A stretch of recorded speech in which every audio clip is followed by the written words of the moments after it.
I used to think silence was safety. Like a glass house, fragile but transparent, shielding me from the storm of their expectations. But silence can suffocate you too. It creeps into your bones, heavy as regret, until you realize the only way out is to shatter it. My family thought they knew me, thought they could measure my worth in corner offices and gold-plated titles. They didn't see the empire I was building in the shadows. And when I finally broke the silence, I didn't just break their world, I rebuilt mine. 3 days ago, I sat in my mother's pristine dining room, the kind of place where every fork is polished to a mirror's edge and every word is a calculated strike. The air smelled of lavender and old money, thick with the weight of their judgment. My father Edward stood at the head of the table, his shadow stretching across the mahogany like a gavel waiting to fall. My mother Margaret sat to his right, her pearl necklace gleaming like a noose she wore with pride. My brother Daniel leaned back in his tailored suit, his new promotion at a top-tier law firm practically glowing on his skin. And Uncle Charles, the family's self-appointed patriarch, sat across from me, his eyes already narrowing as if my existence was an inconvenience. "Amelia," my father began, his voice sharp enough to cut glass, "we're here because we're concerned." Concerned? The word landed like a stone in my chest. I adjusted my plain gray sweater, chosen deliberately, a quiet rebellion against their world of designer labels. They thought it meant I was failing, that I couldn't afford better. Oh, how I savored the irony. "Your brother just made senior counsel at Harper & Klein," my father continued, gesturing to Daniel, who flashed a smile that was half pity, half triumph. "Youngest in the firm's history. And you," he trailed off, waving a dismissive hand like I was a bad investment. "You're throwing away your future on some tech fantasy." My mother reached for her wine glass, her fingers trembling just enough to betray her. "Darling, you were a star at Diote. Director at 27. You had everything lined up. Why walk away? To what? Tinker with software?" Uncle Charles snorted, his voice dripping with disdain. "Software? Like it's a hobby. 3 years, Amelia. 3 years of wasting your potential, and your inheritance." I kept my face neutral, my hands folded in my lap. But inside, I was counting down. My phone sat face down on the table, its screen dark but alive with a timer. 7 p.m. 2 minutes until the truth would hit them like a tidal wave. Daniel leaned forward, his voice soft but patronizing, the way you'd talk to a child who'd lost their way. "Amelia, I get it. Starting over is tough, but Harper & Klein is hiring. I could pull strings, get you back into corporate law. You don't have to keep struggling in that closet you call an office." Struggling. The word stung, not because it was true, but because they believed it so fiercely. Last Christmas, Daniel had announced to the entire family that my little startup had crashed and burned. He didn't know I'd pivoted, rebuilt, and scaled something bigger than his firm could ever dream of. For 6 months, they'd sent me job listings, staged interventions, whispered about my failure at family dinners. My mother even mailed me a self-help book on finding your purpose.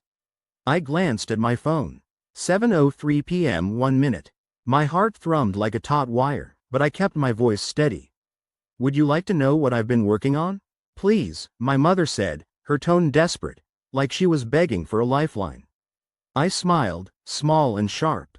"I think Forbes might explain it better." Right on cue, my mother's phone buzzed. She glanced at it, then froze. Her wine glass tipped slightly in her hand. The headline glowed on her screen. "Nova Shield valued at $5 billion. The stealth startup redefining AI defense." Below it, my photo. Amelia Kane, 30, founder and CEO. The room went still.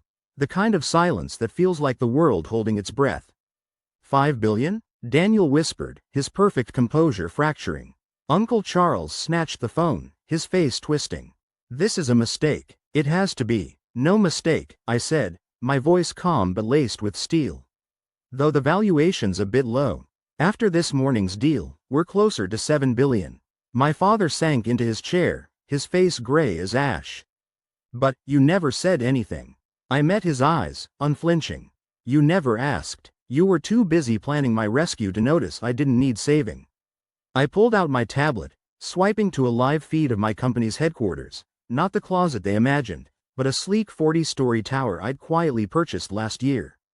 The screen showed my team, engineers, coders, visionaries, working on the technology that had just made every existing defense system obsolete. Nova Shield, I said, is an AI-driven quantum defense platform. It doesn't just protect data, it redefines security. Every government, every tech giant, every bank will need us. And I own 60%. My mother's phone kept buzzing, notifications piling up as the story spread like wildfire. CNBC, Bloomberg, TechCrunch, Amelia Kane, the billionaire who built an empire in secret. Daniel stared at me, his lawyer's confidence crumbling. All this time, that tiny apartment, that beat-up car, choices, I said, leaning forward. I don't need a penthouse to prove my worth. I don't need a Tesla to show I've won. Success isn't a logo on a handbag, it's a legacy. And mine is rewriting the future. Uncle Charles, still clutching my mother's phone, muttered, "The investors, they're saying you've got backing from Titan Ventures, Oracle, even the Pentagon." I nodded. We kept it quiet. Security reasons, you understand. My father's voice was barely a whisper. Why didn't you tell us? I stood, smoothing my sweater, the one they'd mistaken for failure. Because success doesn't beg for validation. It demands focus. And while you were busy measuring my life against Daniel's bonuses, I was building something that will outlast us all. As I walked out, leaving them in stunned silence, my phone lit up with a message from my COO. Lena. Stock up 35% in pre-market. Ready for the CNN interview. I smiled, stepping into the waiting car that would take me to the studio. The city skyline glittered outside, a constellation of ambition I claimed as my own. That night, on live TV, I told the world about Nova Shield, about the vision that kept me up at night, coding in the dark while my family whispered about my lost potential. But this isn't about proving them wrong. It's about proving myself right. About building something that matters, even when no one believes in you, especially when no one believes in you. If you're watching this, and someone's telling you your dream is too small, too risky, too impossible, don't just prove them wrong. Prove yourself right. Build your empire in silence. And let the world hear it when it roars.